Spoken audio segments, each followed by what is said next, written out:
sometimes it doesn't start until after. There you go, right? There's kind of a delay, yeah. You're in the middle.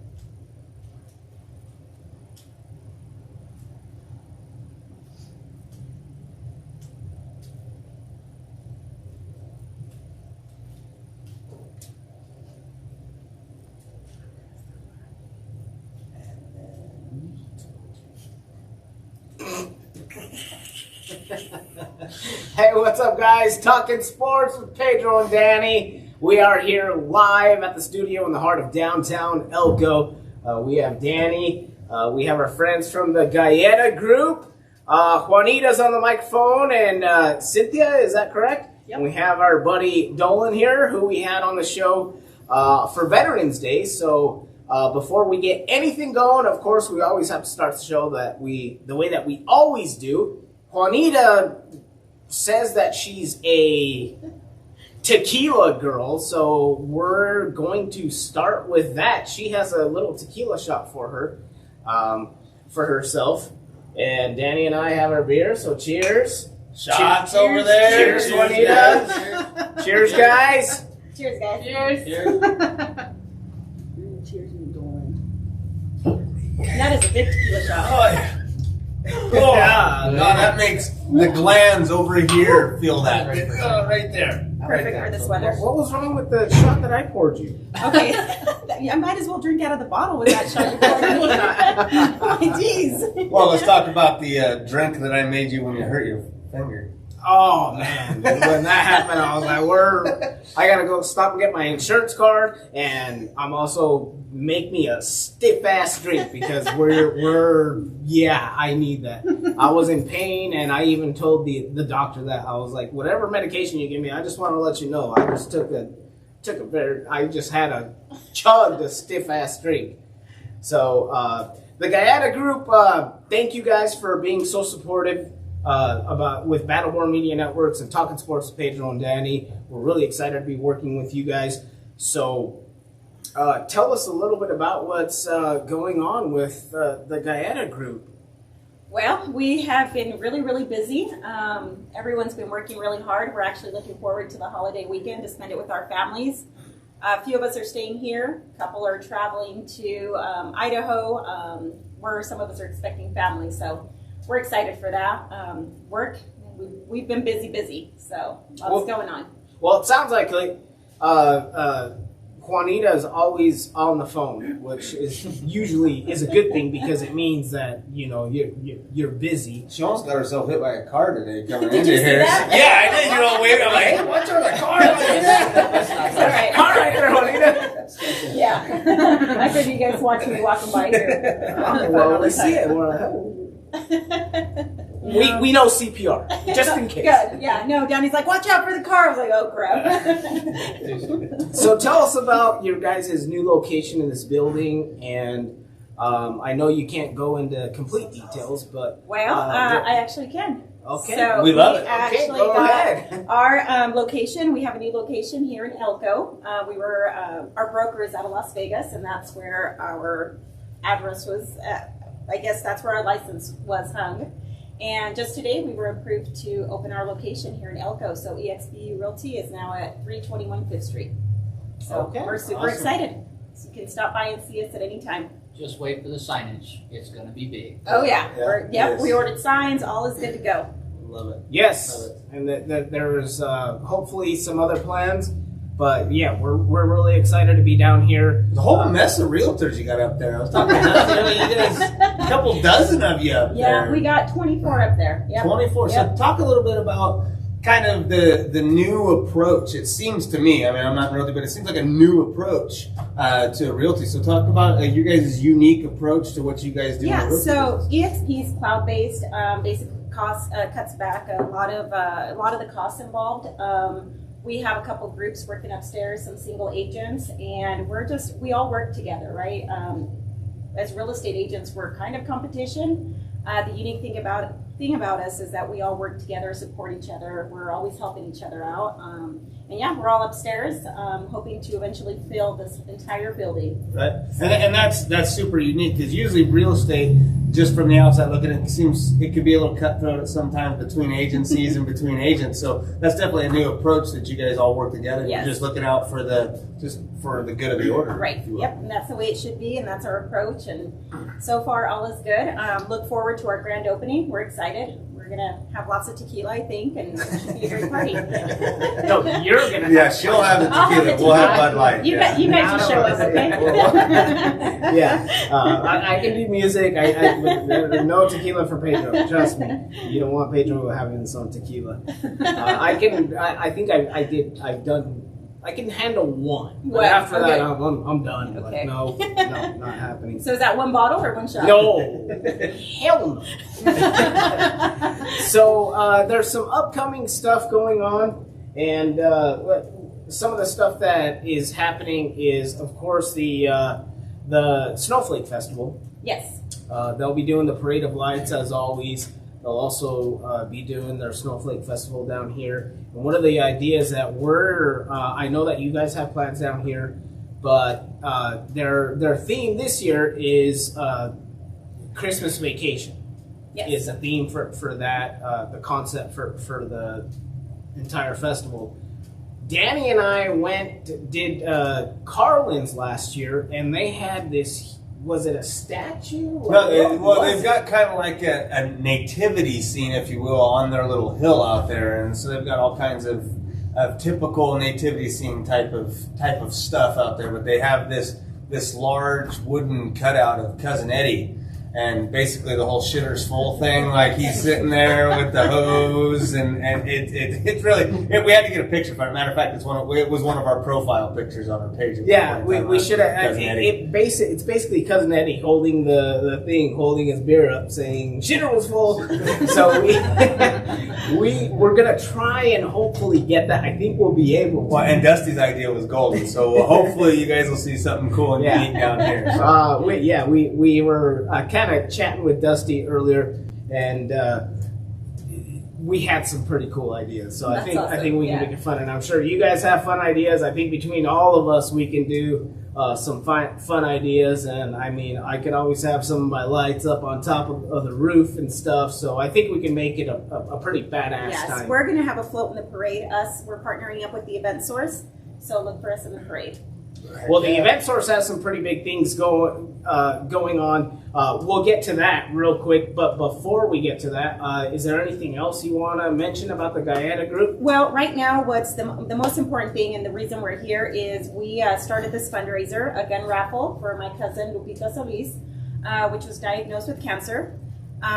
She is just an amazing person, and anytime anybody in the community needs help, she's the first one to be there to help to put these events together, support in any way she can, her and her girls. So we decided to put a little gun raffle for her, and we raised a little bit of money. We're going to hand that over to her over the weekend, but we wanted to bring it to you guys and have you guys do the raffle, the drawing here live, because we had a lot of support from our own family members. The team all bought tickets, so we just thought, hey, let's just go live, let's do this, and if I happen to win the gun, hey.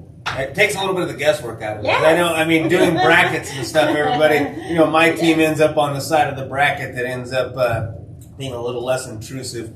The whole tournament, I got to hear, oh, yeah, the easy walkthrough. It's like, I literally drew them out of a hat. So go live. All right, this is how it is. Yep, and that's why we're here. We appreciate you guys, everything that you guys are doing, and we thought this would be the best opportunity to do that, to draw the winner. Okay, we're gonna. We'll. Do you want us to do the drawing right now? Yes, let's just get it over with. And what is it for? It's for a gun? Yes, it is a 1911 Springfield 45. So Okay. all the tickets up in here have my name on them, so no matter what, my name's going to get drawn. Right on. Right? Yeah. Wink, wink, wink, wink. Dolan, tell us She a just little bit wants about to have that. she just wants to have a second contest with the same gun with more money. She's gonna draw right now.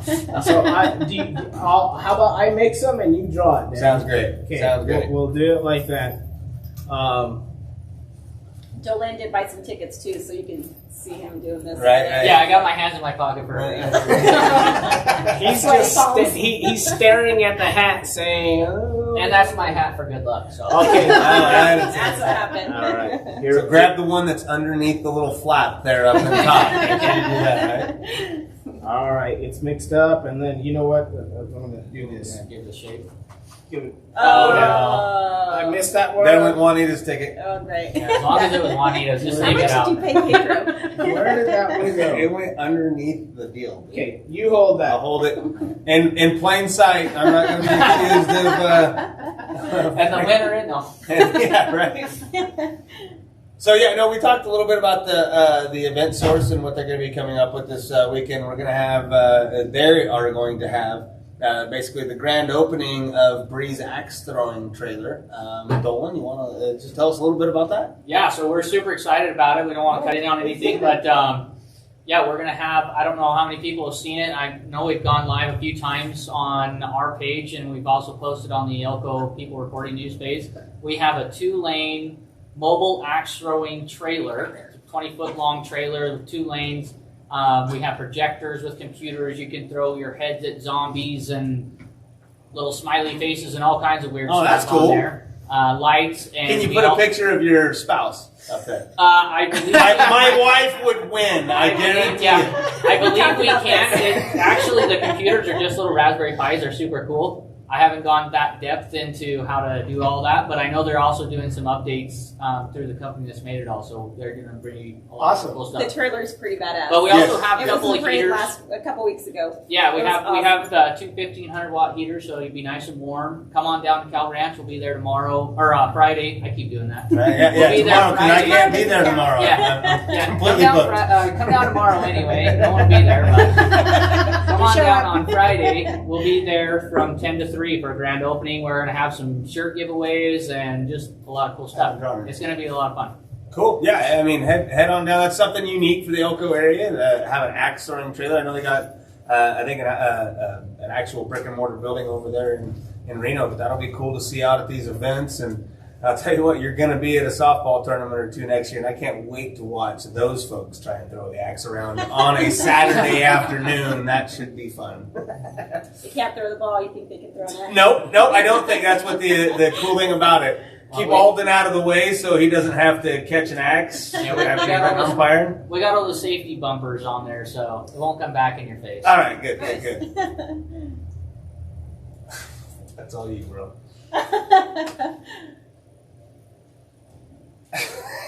Who do you want it? We don't. Oh my God, it's Jaliskia Queen.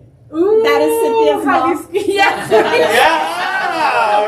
She, Hopefully she's watching. I Venmo'd heard us her. all the way from Colorado when she saw what we were doing. She's like, I want to support, and sent us a Venmo right away. So That's this is awesome. awesome. Oh This my is awesome. gosh. Awesome. Well, you gotta come to Congratulations, Elko now because I don't know that you can transfer gonna have to come down. firearms or Nope. state lines or You have to something. go Oh, through. no, yeah, you can transfer, but she would have to switch.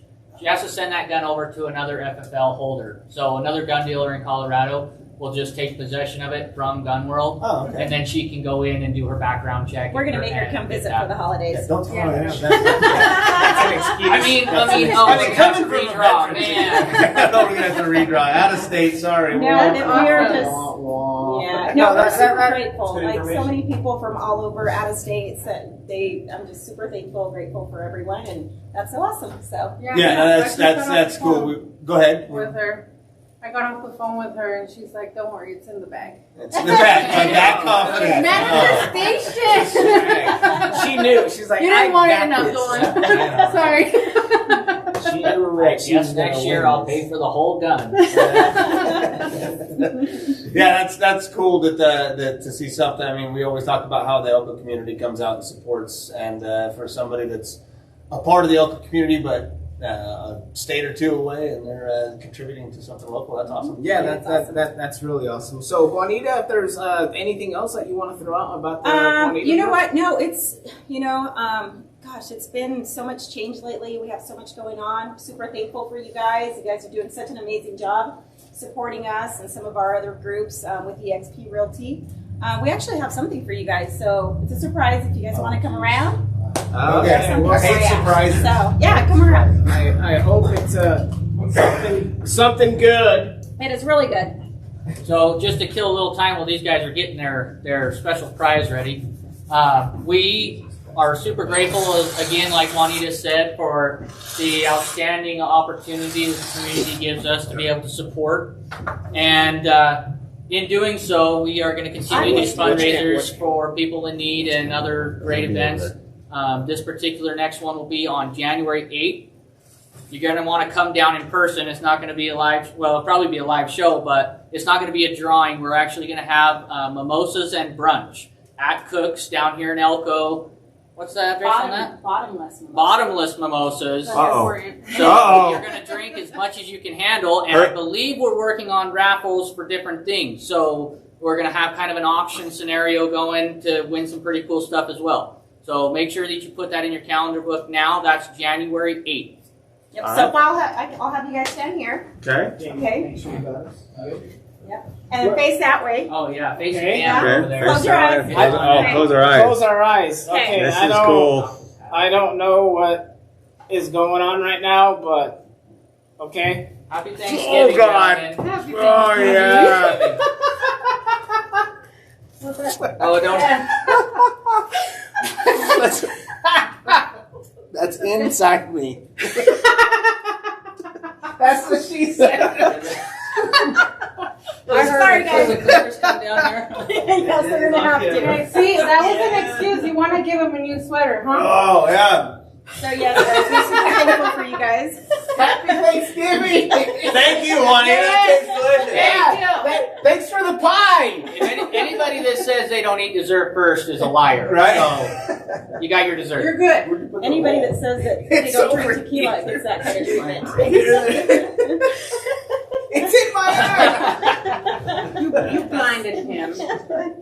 That's what she So while Wow. you guys get cleaned up, Dolin was talking about our event on January 8th. We're doing a fundraiser. It's brunch and mimosas, bottomless mimosas.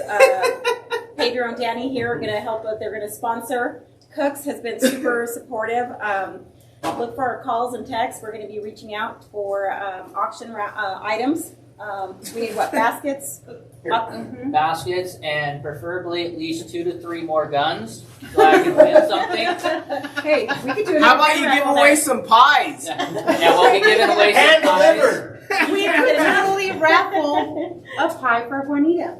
Juanita gets a pie that day. Yeah, well, We're good. Yeah, Juanita needs a pie. $100 a ticket. Ooh, I like it. You heard it here first, ladies and gentlemen. So Pedro and Danny, that's coming up if you guys are You interested. missed your forehead there. There's a lot of it. That's a lot of it. There's a lot of it. We're gonna get it all in one swipe. We're stripping. We're stripping. I told you not to give me tequila. Oh, God, yeah. Oh, yeah, let's give her a big shot. Great idea, asshole. Did we get that, Jamie? Oh, yeah. Oh my gosh. I'll need that video clip, please. All right, Juanita. Well, thanks Yes. for the pie, but just realize this. Payback. Yeah. Oh, you involved me in this. Oh yeah. Don't be surprised if you come out and see your car saran wrapped one day or something. It's gonna be when I'm late to like listening. Yeah, I know. It's like, oh man, I have a showing today, and it's like, oh yeah. Yes. No.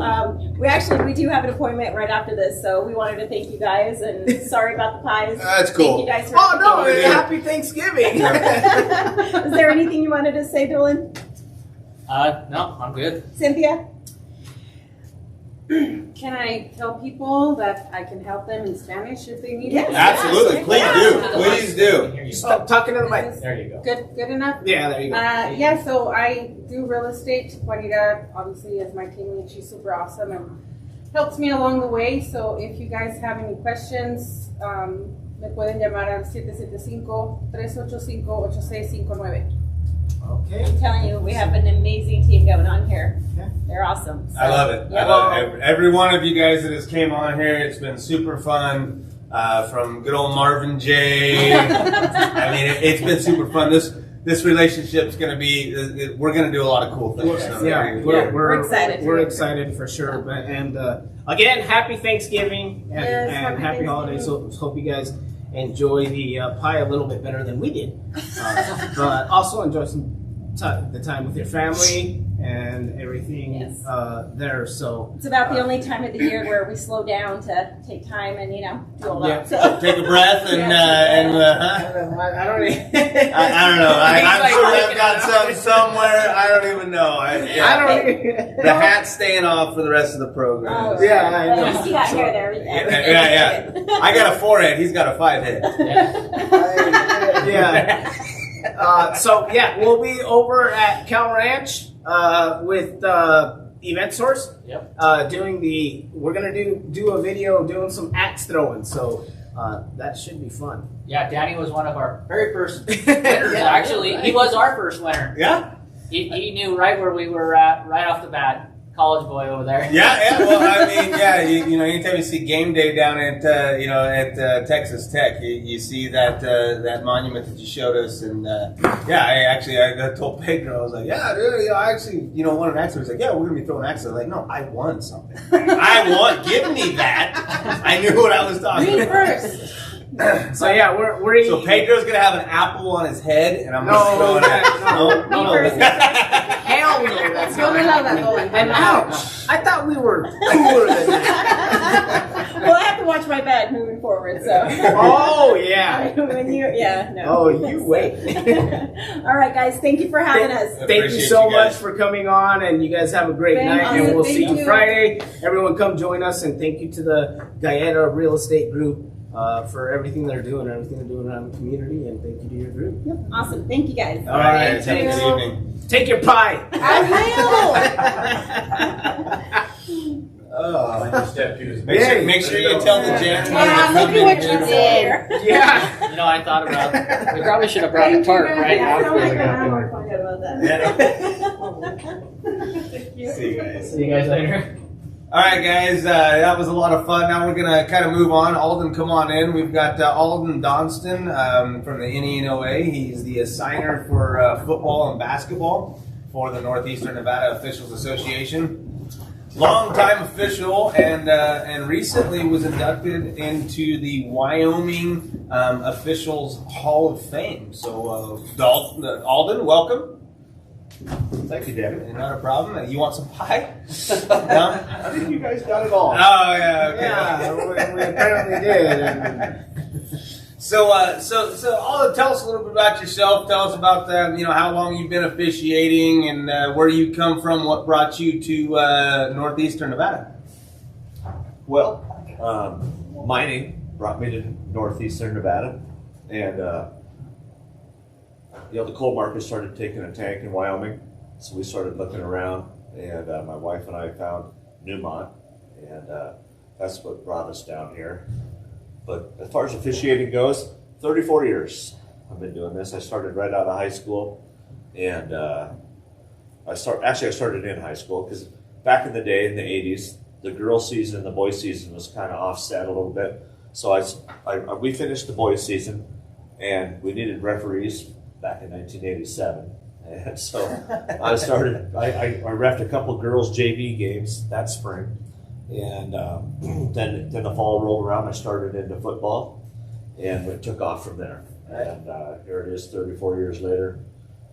I've been here, there, and everywhere, kind of like Johnny Cash song. Right. So when you moved here, it was just a natural progression, get involved with the local officiating association. Oh, most definitely. And it started out as just a hobby and just doing a little bit of here, reffing some games and stuff. And then all of a sudden it became a passion. And I started going to referee camps and working my way up through the system in Wyoming. And I reffed junior college basketball at 21 years old. And I kind of kicked the door in for the younger people because when I first started, it was just a bunch of old guys. And, there's old teachers didn't get paid a lot back then. So that's how they supplemented their income, was refereeing. And I went to a couple camps back in the day. It was the Western Athletic Conference. I went down to Albuquerque and got going there. And they moved me right into Division II, which is the old RMAC. It's still the RMAC still. And so I worked Division II men's basketball for about 17 years. Oh, shit. And worked my way through the system. And I've done a bunch of, we also joined another league called the International Basketball Association, which was NBA development. Okay. And, so I was in So the that. G League back in that day, right? Yeah. Except for, I'm hitting the big cities like Billings, Montana, Mitchell, South Dakota, Sioux Falls, Bismarck, Saskatoon. Metropolises. Yes. Yes. And they didn't fly us anywhere. It was all a car. It was all cars.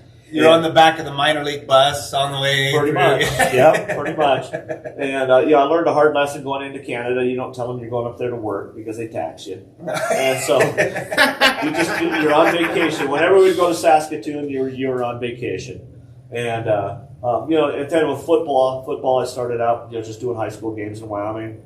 My first varsity game was on a cow pasture, pretty much turned into a football field. As it should be in Wyoming. As it should be. As yes, it should exactly. be, absolutely. And and I worked my way up and started doing some NAIA schools, which would be like Black Hill State, Dickinson, Minot, up in the Dakotas. That's where we had college football. And it became college football is a blast. But it came to a point where I had to make a choice of doing high school or college. And, at the time, the high school thing was just a much better reward and less travel. Sure. So did you ever have the desire to try and be like an NBA Oh, yeah. referee? I chased it. And, and like I said, I went to camps every summer. And, God bless my wife for letting me disappear for 2 or 3 weeks in the summertime to go do this. And, I chased it. I got to Division II men's. I got into the playoffs, but that's just, I peaked out right there. Right. And I just wasn't good enough, or, when you start seeing the people that have been reffing less than you coming up, passing you up, Right. Getting that promotion, it's time. So first of all, I mean, for anybody that's out there that's watching it, to get to that level and even upper high school levels, I mean, it really takes, you got to want to do it. It takes a special individual to want to officiate and put up with the things that you have to do while you're Most officiating. definitely. So, go ahead. And that's, you just can't sign up and just expect to be, I'll put it into Elko's world. You can't just sign up, pay your money, buy your uniform, and expect to be doing the Elko Spring Creek game Right. next weekend. Sure.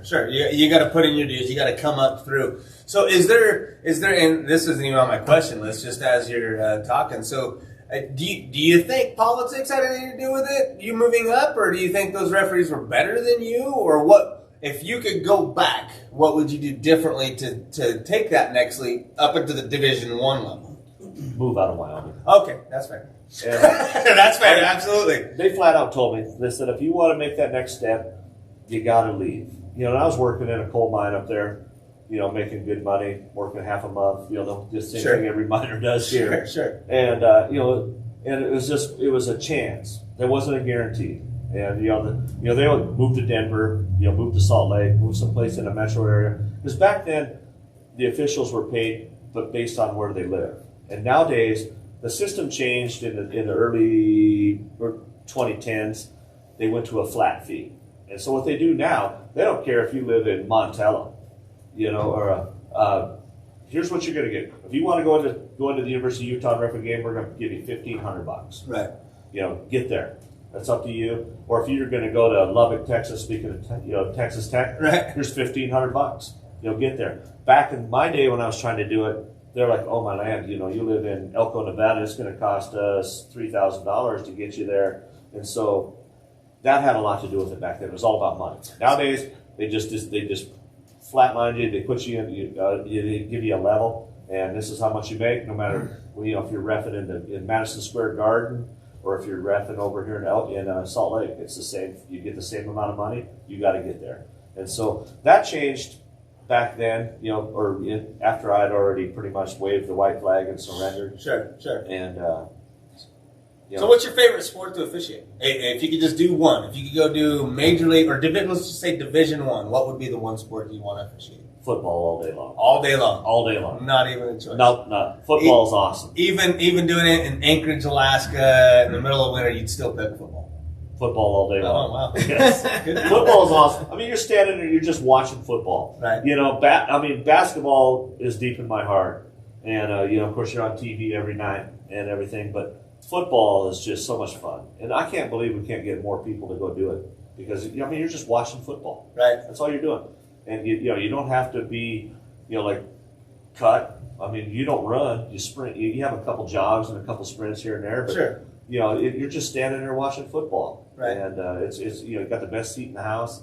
And, you know, basketball, you know, you're the pressure cooker. You know, I mean, you're once The fans right on top of you. Yep. And as soon as you blow that whistle, it's showtime. Right. You know, football, you can change your mind. You can throw your flag and say, well, wait a minute, I don't think that was a foul. Right. And so let's pick that one up and wave it off. Right. And, you know, or someone can come in and disagree with you. And but no, football all day long. What's the most unique sport you've ever officiated? Most outside of the box? Floor hockey. Floor hockey. Floor hockey. Yo. For the kids. Yeah, And, okay. But, you know, and you think you know, I mean, I watch hockey on TV, and all of a sudden you see stuff going on. You see little kids get knocked over, and you're just like, wait a minute, you know, or they're slapping sticks and stuff like that. But, yeah, probably floor hockey, and it's little kids. So you're trying to determine, okay, well, if I call it like the book says, we're going to be here all day long. Sure. And Well, there's a lot of, I mean, that goes in, I mean, officiating, you know, not everybody, but people think that, you know, hey, I just go read a rule book and I can go out there and officiate a game. And there are some officials out there that are just officials, but I think having a feel for the game and the pace of play is a huge part of officiating that people don't realize. So you don't want, one thing that most officials, organizations say is don't make the game about you. Let the game play itself out. So talk a little bit about how that works with what you were just saying. most definitely. You know, and that's the difference. You have rule book referees and you have common sense referees. And I'll tell you right now, the common sense referee will always outlive the rule book referee.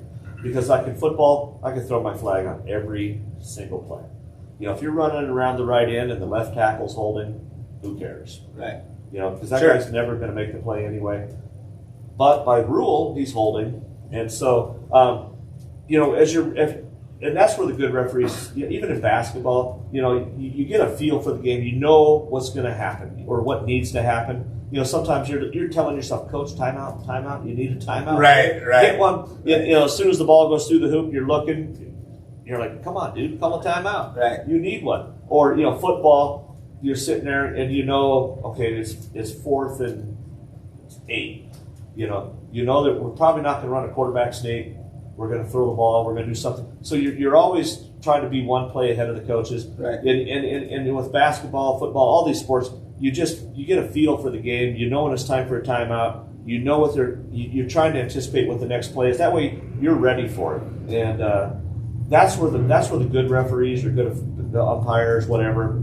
That's where they excel. Is they're mentally in that game. They know what's coming up or what should be coming up. Right. And you know that's where, like I said, that's where you make or break a good official right there. Is they're one step ahead of the game. Sure. So that being said, with the whole floor hockey thing, were you familiar with floor hockey before you ever officiated it? Not at all. Not at all. And you know, I dropped the puck, and my shins got whacked a couple times. And you know, I'm just like, what in the world did I just get myself into? And yeah, but you know, it was just for the kids. You know, let's do this thing. Right. And you know, my thing was like, okay, I read football, I do basketball. The whole thing is let's keep these kids on their feet, and you know, let's keep the sticks low. And you know, I know a little bit about hockey. You can't be just like swinging for the fences. Sure. You know, and we played on, and I did, you know, 3 or 4 of their games for them just so they could play. And but that's what it was. It was just like, you know, I put common sense into it. I didn't know a rule from one. You know, a hook or a slash or anything like that. You know, I was like, well, that looked bad. You probably shouldn't be able to do that. I had the same experience with soccer, right? So I have been officiating since I was 12. It was the first time I had gotten certified for umpiring, and then I got asked to referee a soccer game, and it was kids, you know, like you say, And there's only 2 of us out there, so I mean that's a lot of ground to cover out there. But I didn't know rules for it. Like I said, I'm just basically looking for something that looks egregious, and I'll call that. And I'm not doing anything else. Just keep this game going. Right. That's all I'm trying to do because we're going to be out here forever. I've watched soccer matches, and they last a long time. So let's just keep this game. Let's get to the end. Right. You know, the cool part about being a soccer official, though, is like when the time runs out, you can just like make up time. Yeah. Or Like, nobody knows. It's like all of a sudden the game's going on. All of a sudden, whoo, game's over. Yeah. We got 6.5 minutes left. 3 Yeah. minutes later, like ball game. Ball game. I'm out of here. That when the last World Cup was when I started watching soccer, and I had no clue what they were holding up, saying that there's 2.5 minutes Extra time they call it. Right? Yeah, extra time. What does that mean? And we were. You're so terrible with your heritage. I You know. should know more about soccer. I'm just saying. Right? But luckily, I was around a lot of other people that happened to be the same, be Hispanic. Okay. I got So you. they were explaining it to me, and I was like, okay, so who determines like how much time it is? Because they were like holding up the thing, and I'm just like, what does that mean? They're like, oh, that's how much extra time you have. And I'm just like, okay, why or how or what? And they said, yeah, that's just what I'd they... be so pissed if in real football they gave like Brady or Rogers extra time. Exactly. Like, Exactly. 2 minutes? That's too much. You know? Yeah, I was like, oh man, you're at the 40. Well, according to my watch, you got another 38 seconds. Yeah, exactly. So that's one of those things. But yeah, Danny, if you want to... Yeah, no, so we'll kind of move into some nuts and bolts of why we actually got you here. So we brought you here because officiating is a necessity in sports, and it is kind of a dying deal. And I hate to see it, but let's kind of backtrack a little bit. Let's talk about how COVID and the restrictions and how that has affected your guys' officials pool and has affected your dealings over the last 2 years. You know, the pool itself probably hasn't affected it a whole lot because in this area, everybody wants to referee, and they want to do it. The thing that has affected us the most is like this year during football season, Monday was test day, so we had all of our games scheduled. When the schedule first came out, we had 78 football games, I believe, on our schedule. In northeastern Yes. Nevada. Okay. Yes. And we cover Ely, West Wendover, Oahe, McDermott, Winnemucca, Elko, Eureka, Spring Creek, Wells, Carlin. I think that's it. And and Battle Mountain. And so Eureka? yeah, we covered Eureka. And so if you draw a big circle, we covered everything inside that circle. So we had 78 football games. It's JV, freshman, the whole 9 yards. And so Monday, they all go in and get tested. And, but before let's backtrack a little bit. Before the season started, we're calling schools up, hey, Dan, it's like you guys got like one weekend we had Lowry at home, Elko at home, and Spring Creek at home. And then you had your Carlin wanted to play a football game on that same night, and I think maybe Wells or somebody. And so we're like, we don't have enough people. And so we're moving games around. Elko played, I think, a couple games on Thursday, maybe one on Saturday. So we're making everybody move before the season even starts to prevent, that way they can get busing, the whole 9 yards all arranged. And so then Monday rolls around, they all get tested. And then Wednesday was Black Wednesday. Right. That's when all the tests came back. They're like, all of a sudden, boom, games canceled. And I think when the season was finally over, we lost 31 or 32 games. Wow. To COVID. In the first week, we lost a couple to smoke because like South Tahoe couldn't practice. Right. They lost their whole season, I believe. South Tahoe did. North Tahoe, the lake schools all lost their seasons because of the fires. But we ended up losing about 30 football games. There was Friday nights. We'd have schools moving. And this was because the athletes were getting tested or the officials? We didn't take a single test. Oh. Not one single test. Really? Yeah. Weird, huh? And we didn't. Wow. Yeah. Wow. Yeah, that is news to me. Yeah. Yeah. Not a single test. Great prevention strategy.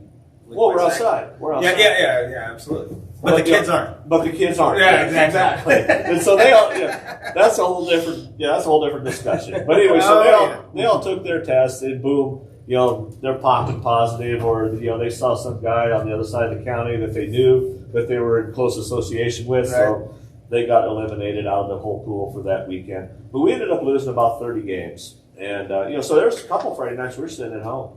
Really? And sitting at home twiddling our thumbs, like, I've never been sitting at home on a Friday night in September in 34 years, but now, the Rona's got us sitting at home. Sure. So I know you still do a lot of regional stuff. You go up to Idaho, you go back to Wyoming and whatnot. So talk a little bit about how it's been different between the state of Nevada and other neighboring states.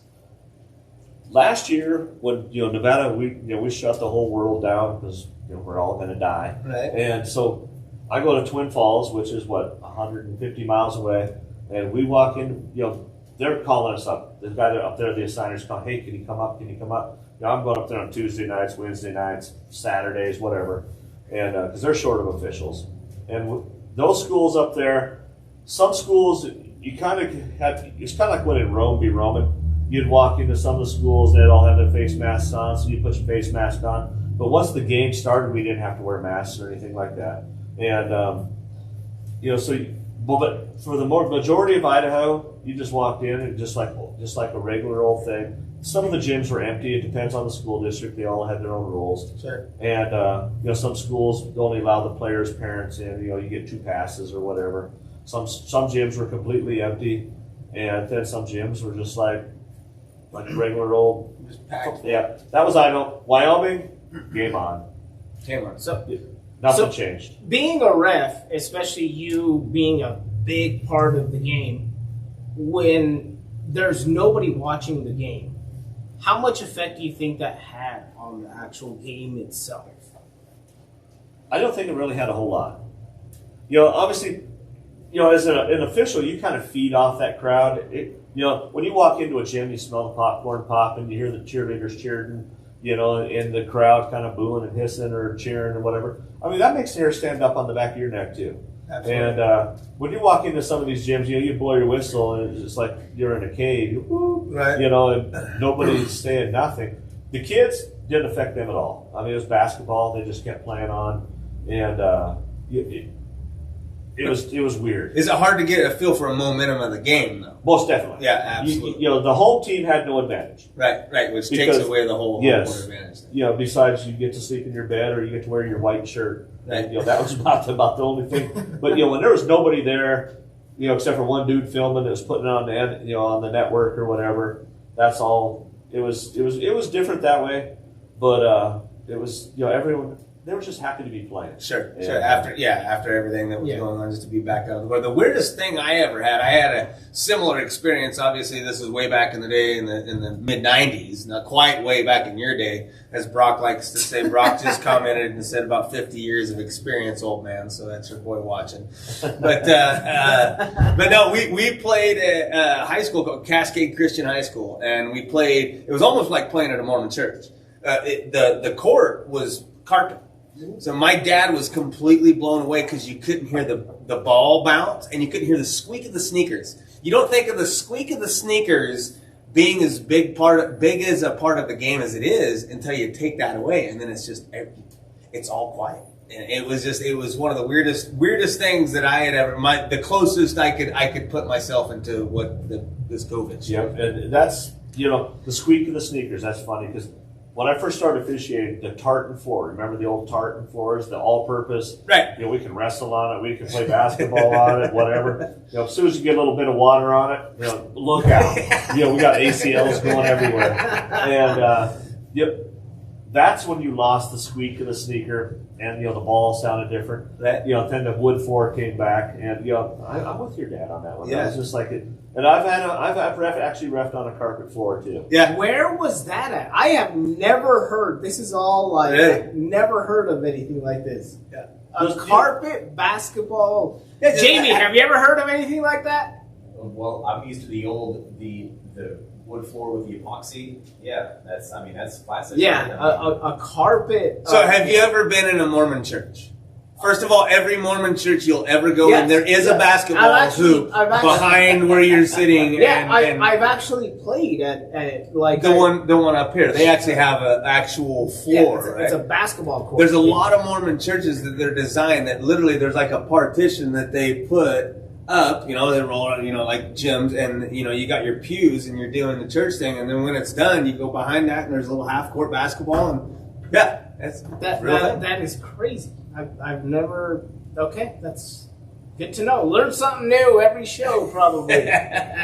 every day. Well, if you're not learning, you should be dying. And actually, some of the old farm schools back in Wyoming, they used to have the 40-foot line because when they built schools back in the olden days. Elton High School. If anybody's watching from Elton, I know what he's talking about. Anyway, go ahead. And what there is there's 2 lines for the half court. And what it is, because the gym is, the court is smaller than the actual regulation length. So you got this 40-foot line. What you got to do is you dribble the ball for your 10-second count. You got to cross this line, but then you fall back to the actual half court line. Right. And so there's 2 lines. You got to know what you're talking about. Which is about like at the 3-point line. So if you were to move the half court line to the 3-point line, so you got to get across that, but then you can go back to, I know exactly what you're talking about. Exactly what you're talking about. So if you go officiate at that and you've never been on one of those, you wouldn't know what the hell's going on. Well, you got to learn the ground rules. Right, yeah. You got the one local guy who's like, okay, let's go, boys. That's the home field advantage, and so you got to know the 40-foot line. It's just like when you go to Winnemucca. That's the school I've probably refereed at in probably 30 years that has a fan backboard. And if you shoot baskets all day long, every place else has the rectangle glass backboard. Not Winnemucca. No. Have you ever been in their gym? No, I actually have not been in Winnemucca. I've not been in Winnemucca. And so you walk into Winnemucca, I looked up, and I went there to ref football, and I can't remember who was with me from Elko. He's like, you know what's anything different about this gym? And I was like, yes. Instantly, I was like, they got fan backboards. Right. And so it's a lot smaller. So, for the shooting guy, it's you don't got that regular, it's definitely home field advantage. And the rules changed for the way if the ball goes over the top on a rectangle, it's out of bounds. Out of bounds, but over a fan one, it's still in play. Right on. Yep. Right. On. So for those of you who don't know what a fan backboard is, it's the old rounded backboards like you see down at the park. Yep. Right. And Winnemucca is the only school that I've seen in 30 years or longer that has the fan backboard. That's crazy. We played it. So there's a couple of schools. My home school actually. So we have basically a wall right underneath the back. So there's a dotted line. So you've got the actual out of bounds line, which is about 1.5 inches away from the wall. The 3-foot line. But then there's there's the 3-foot line. Yeah, absolutely. And there was another place we played at, Milo Adventist Academy, actually had one of the old balconies, kind of like the old Oco High School gym. I mean, I never saw it, but I've heard a lot about it, right? But I mean, the backboard was actually hung from the balcony, and the floor was like under the balcony. So like when you were throwing a ball from out of bounds, like if you threw it too high, you'd bounce it off the bottom of the balcony. Elko High School, because I went to PE back in the day at the old gym. That's where we would do it. But yeah, they used to have a balcony, and also the small little bleachers over there. And they were bleachers. You didn't want to sit on those, trust me, because they were not nice. So you sat on a big long bench. Yeah, exactly. No. I mean, they were bleachers, but no, like it was. Yeah, but they did have that, and I think they had, if I remember right, they did have backboards on all sides. They had 2 on each side and 2 on each side, and then the 2 on the end. So that's how the old gym used to be. Then they remodeled it, and now it doesn't. Took the balconies out, put the bottom bleachers in, and whatnot. So that's cool. I like that. I love that you talked about the fan backboard and stuff. So let's shift gears a little bit. Recently, you had the opportunity to go down and do a state title game, which is this is your 20th state championship game that you've done in football. Yes, 20 for football. 20 state championship games in football, which is a feat in its own. in its own right. But you went down and did the 2A state title game. Unfortunately, Battle Mountain didn't make it, but Yerington did. And you had to go to Allegiant Stadium, man. So let's talk a little bit about Allegiant Stadium and what that experience was like and where it rates on your list of venues that you've officiated at in these 50 years, as Brock likes to say. Well, when you want to put it in rating, that's definitely number one. I mean, I've reffed, like I told you earlier, I've reffed in arenas, stadiums, field houses, corn palaces, every type of thing you can come up with, but never anything like Allegiant Stadium. And it was just, just to walk in there and just thinking, that, wow, I'm going to be reffing a football game here on Thursday, because the way the whole thing worked out. And then the Raiders are going to be playing football here on Sunday. It was just crazy, because you're walking in and you're just looking around, you're looking at the ceilings and you're looking way up. They put 60,000 people in here, right, or whatever the number is, sure, for Allegiant, and it was just like an awe, right, and for the kids, they're doing the same thing. I'm sure those coaches walked in and had to break out the old Hoosier speech. This is 10 foot or 10 yards. Yeah. The end zone's the same thing. The only thing different on the whole field was the goalpost, because they couldn't change the goalpost out. So the 2A football, the kicker isn't he isn't much of a force, but for the bigger schools it might be. But the goalposts are about 5 feet narrower. And okay. So they did stick to the okay. Yeah, and now are they in the ground or do they come up from above? They were in the ground. Okay. And actually I take that back. They have to replace them somehow, because when you roll, when I pulled into the stadium. So let's talk about the turf. The grand entrance. Yes. The grand entrance. So when you come into Allegiant as the referee, we come in the back door. And so you come in and there's security right there. They got like the double security gates. The person comes out and they check the list. My name's on it. The security gates opened up. And then you pull in and they got the spike strips, dealy bobber. So you can't you're not getting into that stadium. Yeah, you're not breaking into Allegiant Stadium. And so, she told me, it's like, wait for the things to fall. And so they fall, and then you go down this steep ramp down pretty much underneath the stadium. And off to the left of me is a football field. And it's, I see the Raiders, and it's 100 yards long. And I'm looking at it, and I didn't do my homework before I went into this stadium. And so I get in there, and I park my truck, get out. Of course, I'm taking pictures and all that. And I walk over to the security, and it's like going into the airport. They open up I put my bag up on the table. I walk through the metal detector. They open up my bag. They're looking through it, the whole 9 yards. Then they wrap a little ribbon around the top of my bag, and I'm free to go. But so then I get in. I'm like, and I peek in the stadium. And I see the turf down on the field, and I'm like, so what's that football field? Practice field? And they're like, oh, that's the Raiders field, and it's natural grass. And so what it is, it's like a football field on a big sled. And what they do, and what he told me is like, UNLV and anyone else that plays football in this stadium, you guys get the turf. That's the holy grail out there. Only the Raiders get to touch that. That's natural grass. So they just roll out turf like a carpet? Yep, just like a big giant tarp. Just like a big giant tarp. And he said as soon as UNLV is done on Friday evening, they bring in a crew. They'll work all night long. They'll roll this natural turf up, or the artificial turf up. Put it in the closet, whatever they do with it, Roll it up like a wrestling mat, pack it back to the wrestling room. Yep. And they disinfect it? And then they start the process of bringing the Raiders field in. They groom it, they do everything outside, is what he told me. It's all watered from underground, it's all watered from the roots up type thing. And and then it's just like if you looked at the concrete in the parking lot, you can see the rails, like railroad rails. And they just have this, it's like I said, it's like a big sled. And it just rolls right in, and it's all hydraulic, everything. They just roll it right in, park it into place, put the brakes on. They bring in all, the stadium just kind of moves up right up next to it. They got all kinds of bleachers and stuff. They haul in with forklifts, and they dress it all up. Because I'm not a big Raider fan, but on Sunday, agreed. Well, we're going to be talking about that here real quick. Right. That's for sure. I turned it on, because I was like, well, let's see what this field looks like, just to see how they dress it all up. And the way they dress it all up with the bleachers and, put everything into place, you'd never know that football field is like, it's like on a big sled.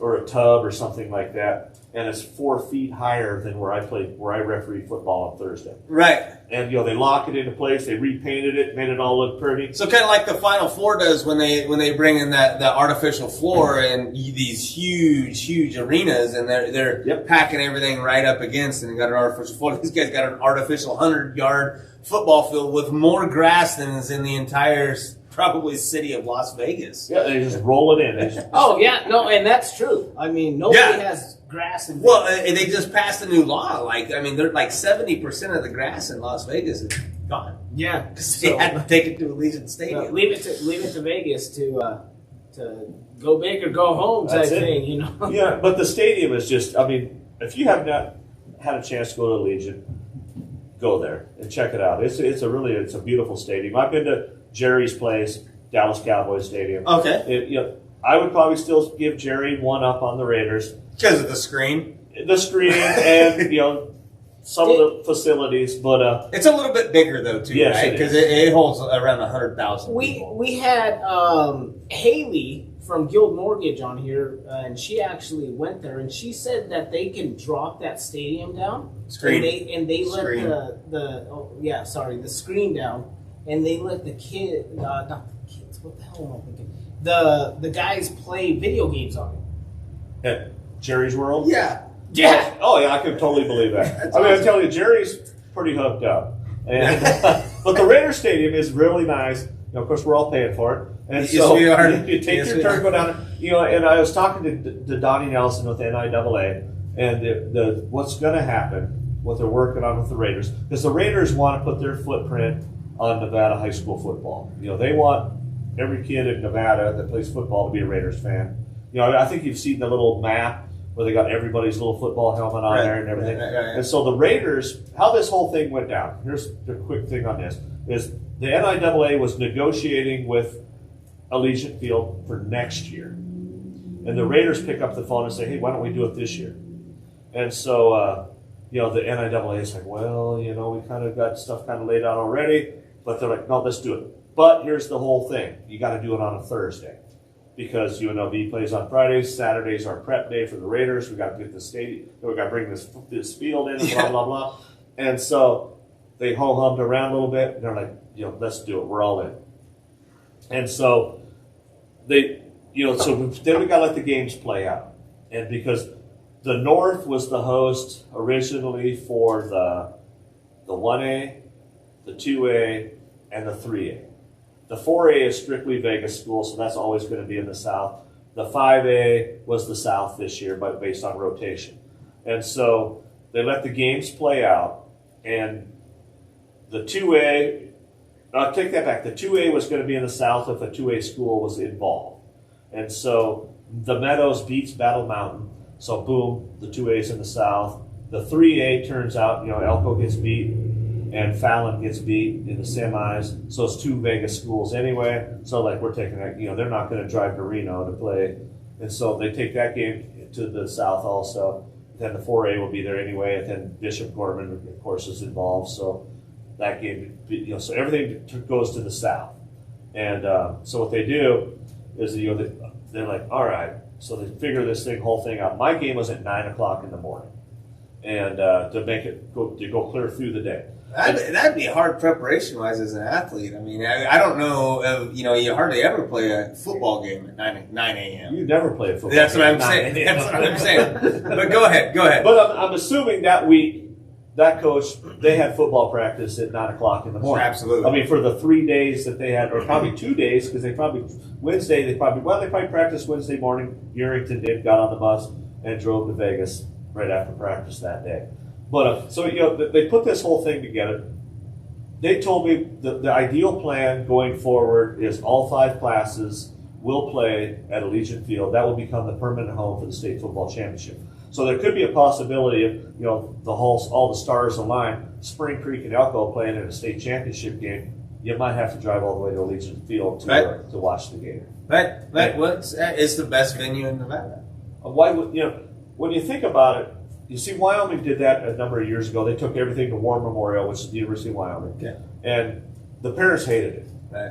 But the kids, they get their picture up on the big screen. Right. This is their one opportunity to be big time. Right. And the state football championship isn't about mom and dad. No. It's about the kids that play the game. Absolutely. If you can put them on Elysian Field, where they can look up and see their face on the Megatron. It's a lifetime experience. That's something that you win or lose. Like you said, it doesn't even matter. You walk in and you've got that awe. Like, man, I got to play in Elysian Stadium. I mean, when the Aces Stadium opened, our friend Sean, Spring Creek and Elko went and played in Reno, and just to be able to play on that field. And my sophomore year, we made it to the state championship for baseball. We got to go to Portland Civic Stadium. So there's a lot of cool history for Portland Civic Stadium, going back to the Mavericks and things like that for anybody out there that may know what that is. But Portland Beavers. Oh, there you go. There's Eugene Emeralds. Yeah, absolutely. So look at this guy. But no, we went up there, and the state championship game was scheduled for a Saturday. Well, it was scheduled for a Friday. Excuse me. And it got rained out. Weird. It's Oregon, right? So Saturday we go out to Civic Stadium, and I mean we're ready to go.